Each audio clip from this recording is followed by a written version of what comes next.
Good morning. Thank you, Kulu. My apologies for arriving late.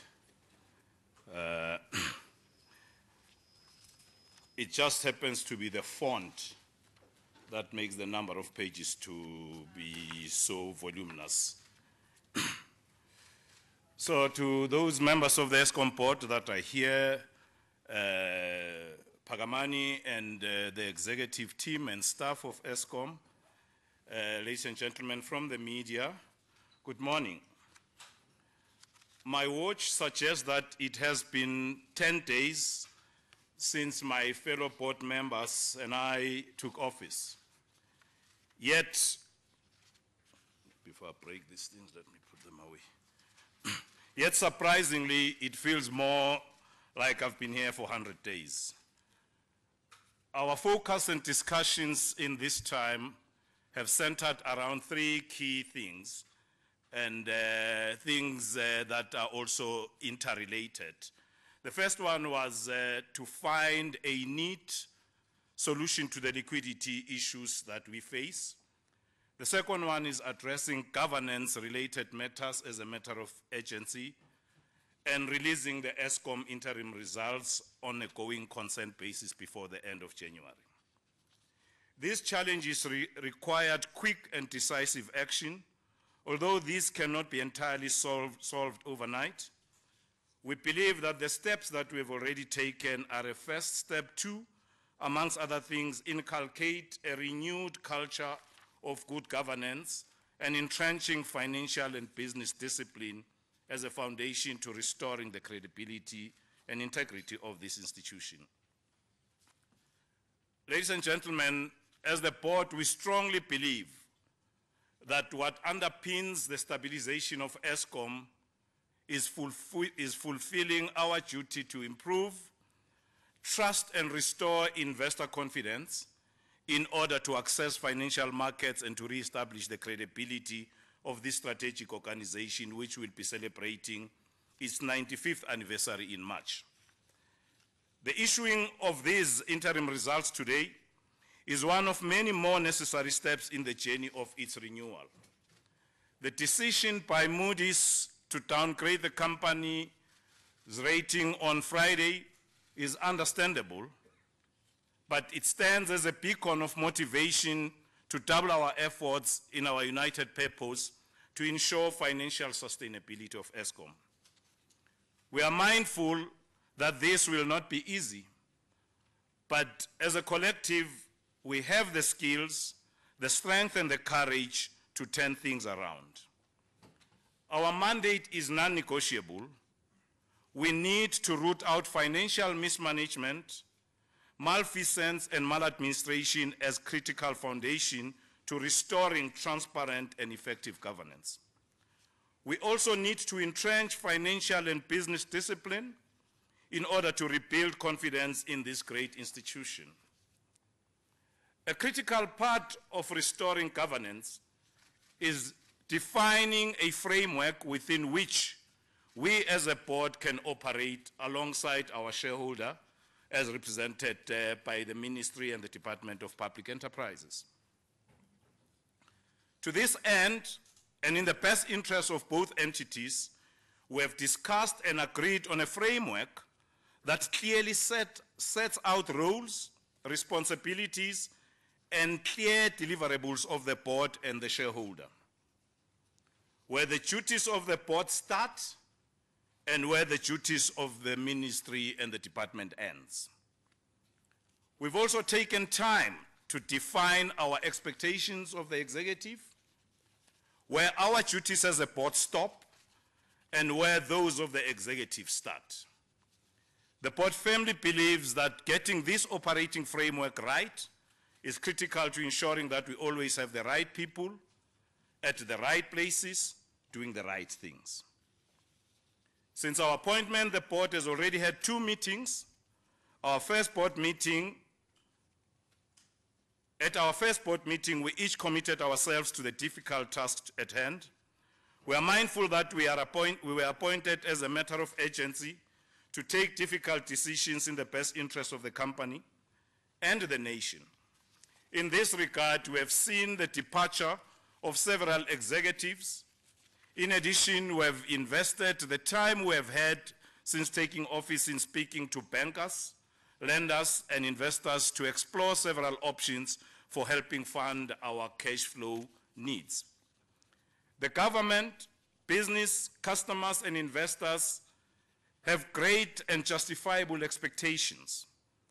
It is in this spirit that we take action to reaffirm the nation's trust.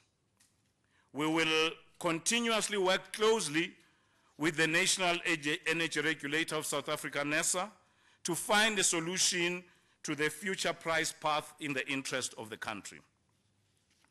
In an earlier address, the Deputy President of the Republic, Mr. Cyril Ramaphosa, is known to have called Eskom, I quote, a jewel in our democracy, unquote. These are not just words, but depict a sobering reality. Eskom is a complex business incorporating three critical divisions of generation, transmission, and distribution. It plays a pivotal role in the economy, contributing about 3% towards our GDP as a country. It is more than just power stations and power lines. Its performance is also measured by overall value added to the lives of all South Africans. Our developmental responsibilities range from building and maintaining power plants and networks to electrification and supplying households, schools, and factories with electricity, to support local industries and stimulating skills development and job creation.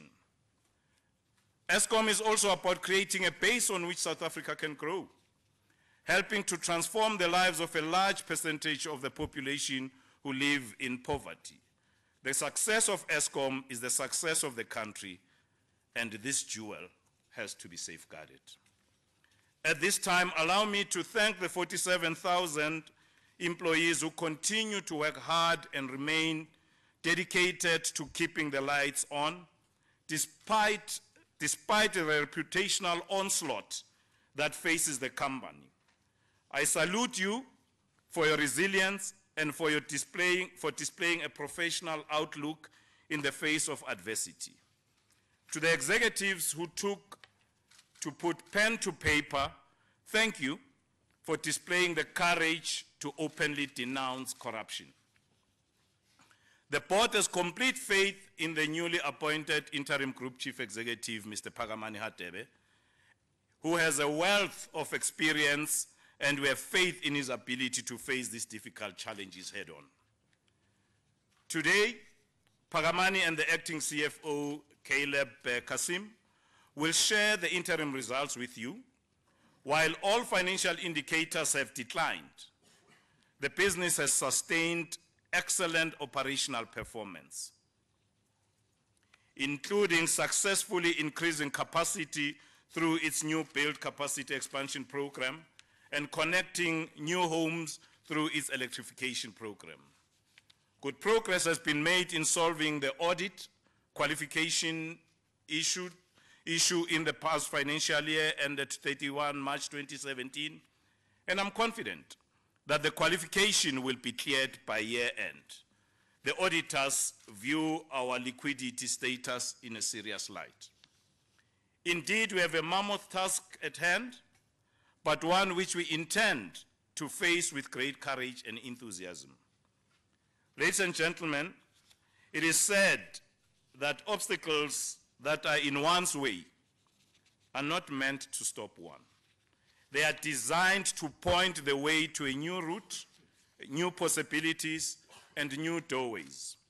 I believe that through a display of inspirational and ethical leadership, and through a collaborative and diligent approach by the board, the executive, and the whole 47,000 men and women at Eskom, who are proud of, committed to living in and serving South Africa.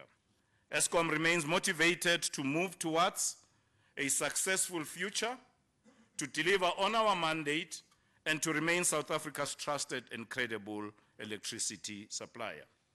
I also believe that part of any credible solution to stabilize Eskom centers around transparent and effective governance, starting with the board, supported by competent and strong management to formulate and execute on strategy that supports the board's mandate. I want to reiterate that I strongly believe that with the right governance structures at the board and executive management level, of priority is entrenching financial and business discipline as a foundation to restoring the credibility and integrity of the utility with financial markets. These are some of the key principles that are critical to stabilize, reform, and ultimately set Eskom for a sustained success. Ladies and gentlemen, members of the media, I just think it's also important to thank you for your role in querying, in quizzing, in lifting the lead, in elevating the issues for public interest. We thank you and we urge you to continue. Thank you very much for your attendance. Thank you, Kulu.